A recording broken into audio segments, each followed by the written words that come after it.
So when I got the Arturia AstroLab, I also had Zound send over the Roland SP404 Mk2. This is a device I've actually wanted to use for a long time, but when it first came out, it felt like there was a lot of crossover with other devices I already had, and it didn't really feel like it made sense for me to get it. I was really deep into the MPCs and the Force, and then over time, Logic came to the iPad, and then Push 3 came out in standalone, and so my desire for the 404 kind of was on the back burner. But I did finally have them send one over, and I'm not gonna lie to you, it is one of the most different devices I've ever used compared to the workflows of other devices. It actually reminded me of how difficult learning the MPCs was. And for a while, I wasn't even sure I was ever gonna like it, but something clicked. I learned how to record using set measures, which was very helpful. I am starting to just understand it more than I used to. And to be clear, I am very much a beginner with the SP404 Mk2. Now, I'm not really an expert in most of the gear I use, and I try to convey that in my videos, but especially the SP404, there's so much I don't know about this thing. And so I don't want to give the impression I'm some kind of expert here, but I do think it's really cool. I do have a lot of background in other devices, and I do think there's a lot of areas where this device actually is better than many other things, especially for the price. I think its only real competition when I think about gear I would recommend is probably the MPC-1 original on the used market. That puts it in a really similar category as this. Even the MPC-1 Plus, especially if they did more colorways of that, not that that's a little frivolous, but still. That said, the SP404 is very focused on samples. I know that the 4.04 update did introduce some synth capabilities, and there's always been a little bit of that, but it is far more a sampler and sample-based device than the MPCs are these days, where they can be used very similarly, but they also have MIDI and plug-in functionality and a lot of VST type plugins that let you do synthesis on device. Obviously, like I said, there is some limited synthesis in this device too, but it is still apples and oranges. And so recommending this device is interesting. I think it really shines, for me anyway, when I pair it with something else. So this is the Arturia AstroLab. I've talked about this before. It is a standalone keyboard that can run basically a huge amount of the presets for the Arturia V collection in a standalone keyboard. It is primarily designed for live players to take their sounds out on the road and perform with them. But one of the other benefits of a device like this is the ability to have all of those types of plugins in a standalone device so that you can have a really DAW-less setup like this, where if I want pianos, I have them. If I want synths, I have them, strings, etc. I can combine that with a library of samples that I've built over time that I have on an SD card in this device. And then I have drums and other things. And then on top of that, I can use the mic or guitar input or the other inputs. There's USB-C audio, which is wild. I haven't tried this, but you can plug it into an iPad, get the audio through the iPad and the power through the iPad, I'm pretty sure. Like I said, there's a lot I haven't done with this, but if you combine sound generators with this device, you open up a world of possibilities, and it is a very unique and in some ways opaque creative process because so much of what you're doing is listening rather than looking. That's less true on the Mark II than my limited time with the SX, because the SX didn't have a waveform visualizer when you're editing samples. On this device you do. You can actually see, if we load a sample, let's import from SD card. Actually, let's just sample.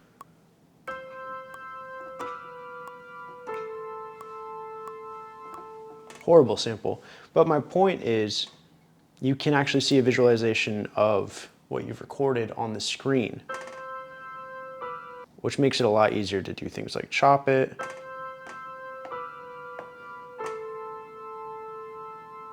Especially if you know how to actually control it. Can zoom in too, which helps. Anyway, horrible sample, like I said. In fact, we're going to exit and we're going to delete that. But having that capability is neat.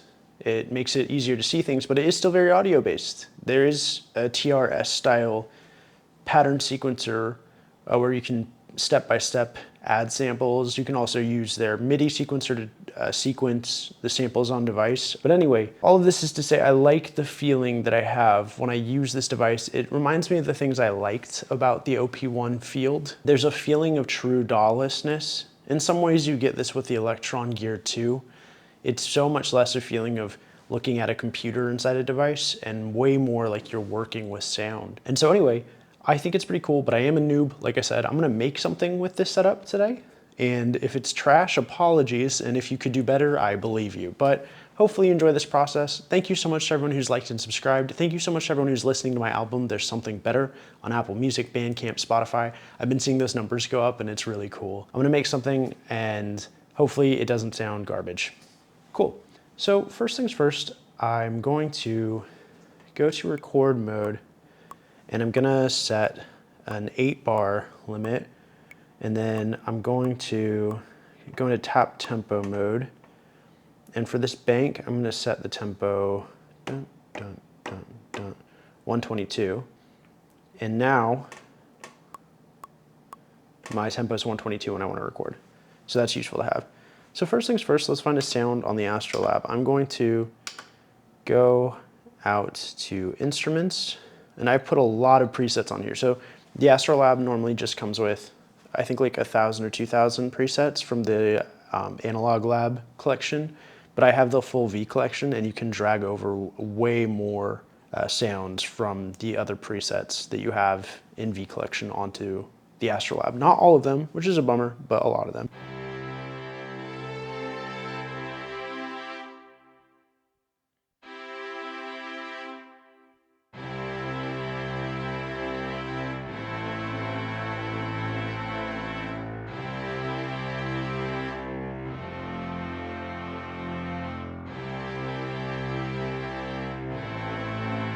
This is called Big Strings.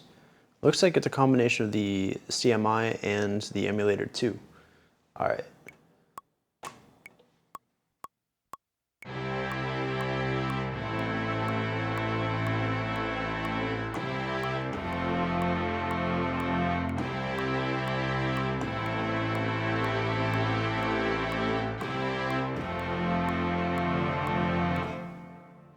Cool, so now we should have this in a perfect 8-bar loop, which, if I understand right, is a recent update. I'm not even really sure how I would have enjoyed this machine without this. No, I'm just kidding.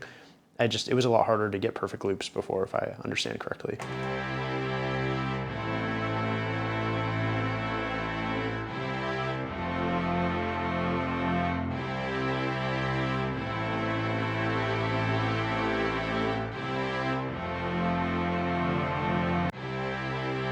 It's got a little bit of a click at the start, so we're going to take the attack and make it 1, and that should get rid of that. We'll also make the release 1, just in case, on the envelope. Yep, there we go.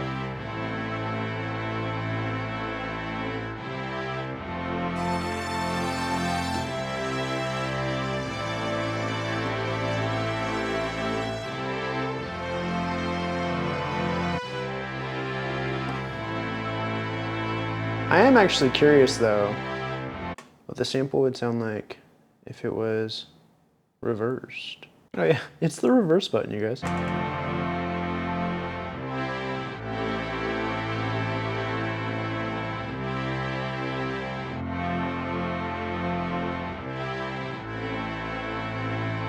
I don't hate that. Let's turn off the loop. And let's chop it. And we're gonna auto mark it time division 8.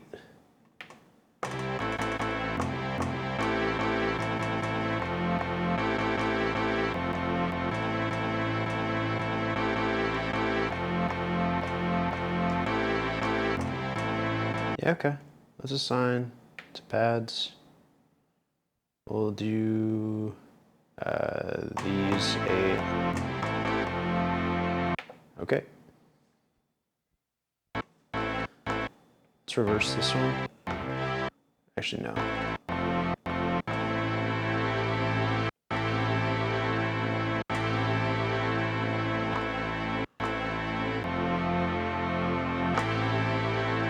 Add a little bit of envelope to that chop. I like that.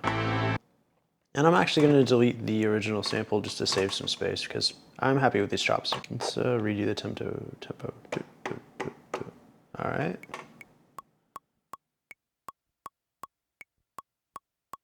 And we are going to quantize actually a little bit.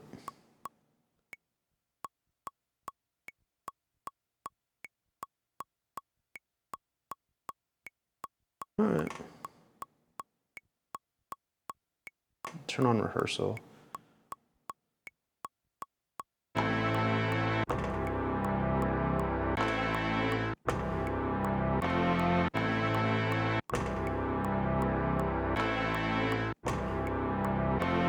Yeah, that'll work. And one thing we can do on the AstroLab that's kind of cool is we can set the master tempo to match the tempo of what's going on the SP. So let's set that tempo to 160. We might actually just want to do 80 for these arpeggiated sounds so they have a little bit more room to breathe. All right.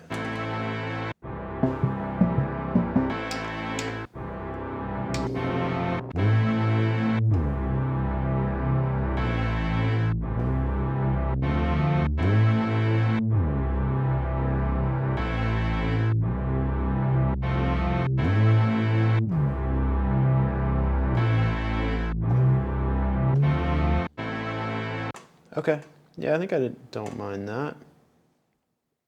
Let's...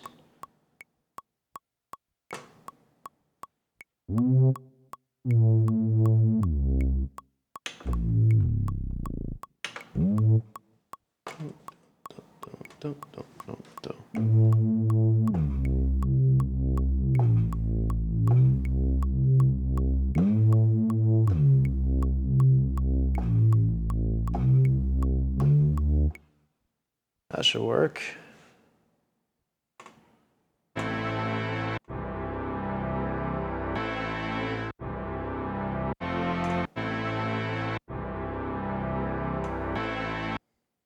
Let's edit the pattern, duplicate the pattern. Now it's 8 bars. Pattern record. Exit this. Let's just...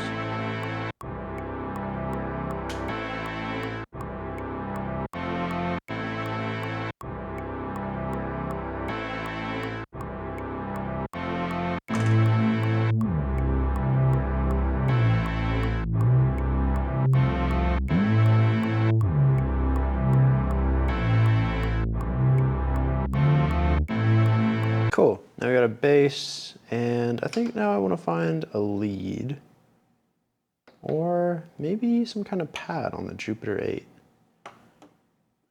Turn external source back on.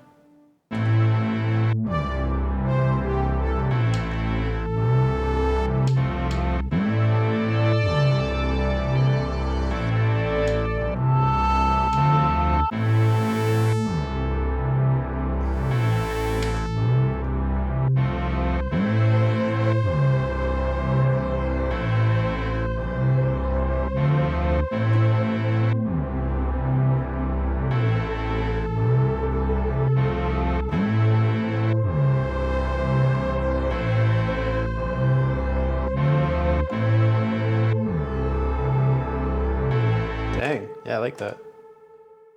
Get out of pattern select, get into sample again. Oh, whoops. Delete.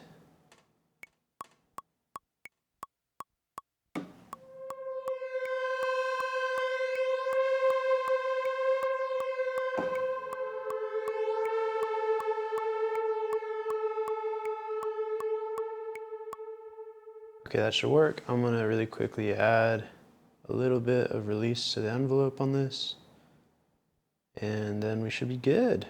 Go to pattern, record.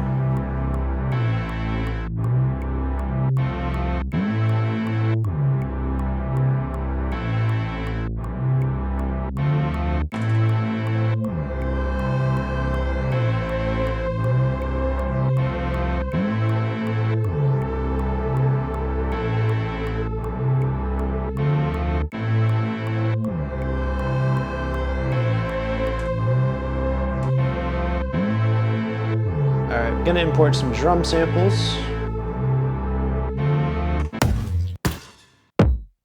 Yeah, that works. Oh, I kind of like that. Okay, I'm getting really let down by these hats today from these different packs. That's hilarious. One shot hat. Yeah, that works. Turn the gate off and we'll do the open on this one. Turn gate off and exit, exit. Turn that way down. Turn that way down. And that, we actually do need, I think, we need a second kick and we need a better snare. Yeah, okay.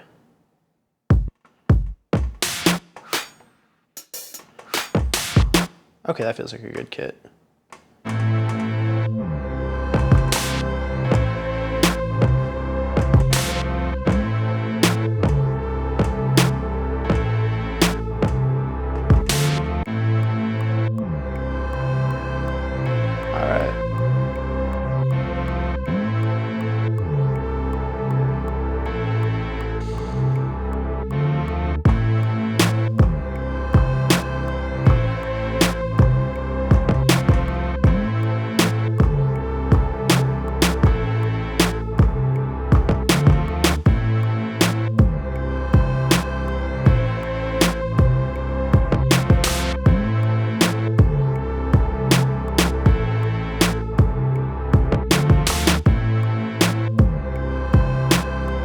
There's one of these snares that's pretty bad. And actually that one I just added is pretty bad. Okay.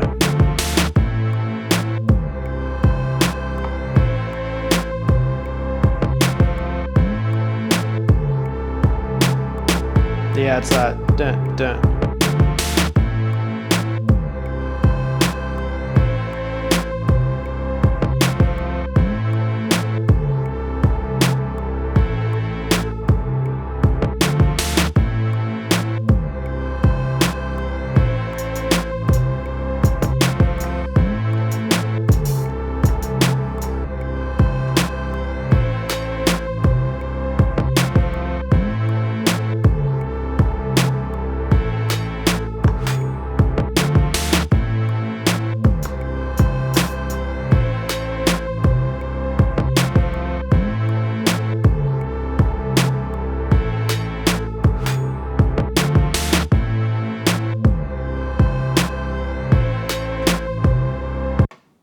Oh yeah. Cool. All right, let's find like a lead or keys.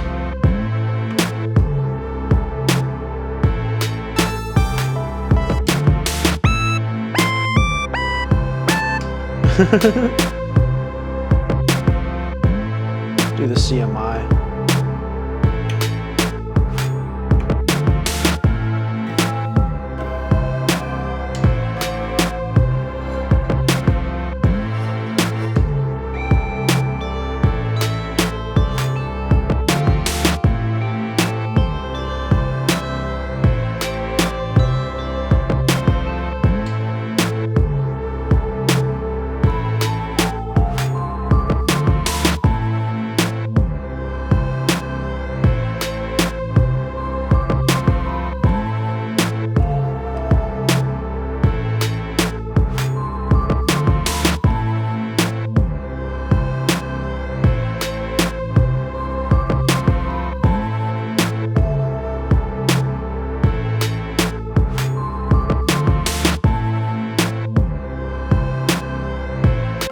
Yeah, that'll work. Go back to group A.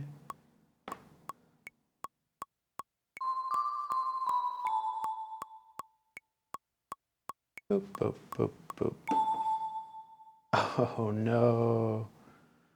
Turn the metronome back on. Oh, hey, that happened. Okay, I'm actually kind of vindicated that that happened. Did you just see that? So it just restarted, and that is the 4th time I've seen this thing restart since I got it, when sampling specifically. So that's pretty weird, right? I don't know what that's about. Anyway, I think my A camera went out, so this is probably a good time to call it. But yeah, it's not perfect, right? I don't know what that's about. I don't know why it crashes when I'm sampling, but it saved everything else in the pattern's still there, right?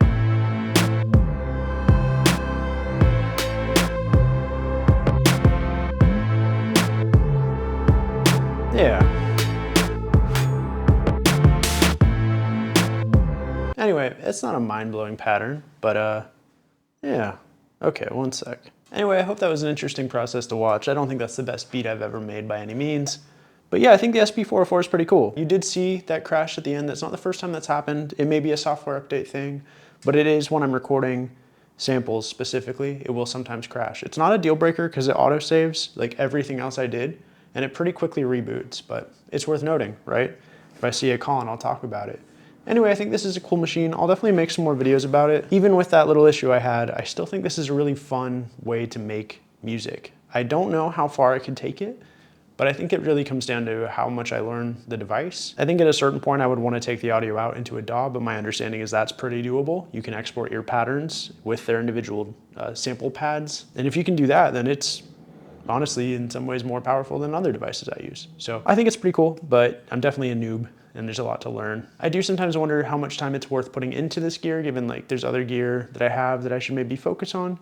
But I am glad and grateful that I got to experiment with this. And thank you again to Zounds for hooking it up, letting me borrow this. If this is a device you're interested in, I do recommend using Zounds. I've got affiliate links below. Those help the channel, but literally no worries at all if you have no interest in buying it or just watching for fun. That's often why I watch videos. Anyway, I'll catch you next week, and I hope you have an awesome week ahead. Peace.